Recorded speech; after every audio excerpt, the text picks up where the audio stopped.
ఉన్నారు. ఈరోజైతే సింపుల్గా నేను టమోటా రైస్ చేస్తున్నాను. మీ ఇంట్లో మీరు ఎలా సింపుల్గా చేస్తారో కూడా కామెంట్ చేయండి. నేనైతే ఇక్కడ కుక్కర్లో చేస్తున్నాను. ముందుగా నెయ్యి నూనె వేసుకొని నా దగ్గర ఉన్న మసాలా దినుసులు వేసేసాను. అలాగే తరిగిన ఉల్లిపాయ పచ్చిమిరపకాయ టమోటా వేసేసి అందులోనే ఉప్పు పసుపు కొంచెం జీలకర్ర వేసి కలిపేసాను.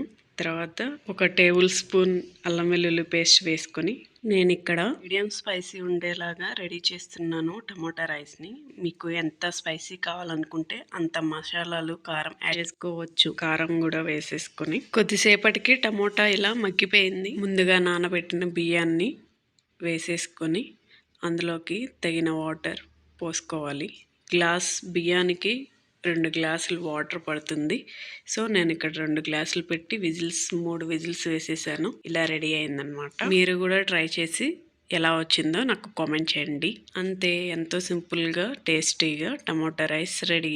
కట్ చేసుకున్న నిమ్మకాయ చెక్కను తీసుకొని కట్ చేసుకున్న ఉల్లిపాయ మీద అలా పిండి కొంచెం టమోటా రైస్ మీద నిమ్మరసం పిండి ఉల్లిపాయ తీసుకొని తింటూ ఉంటే సూపర్గా ఉంది. మీలో టమోటా రైస్ లవర్స్ ఎంతమంది ఉన్నారో కామెంట్ చేయండి. అలాగే లైక్ షేర్ సబ్స్క్రైబ్.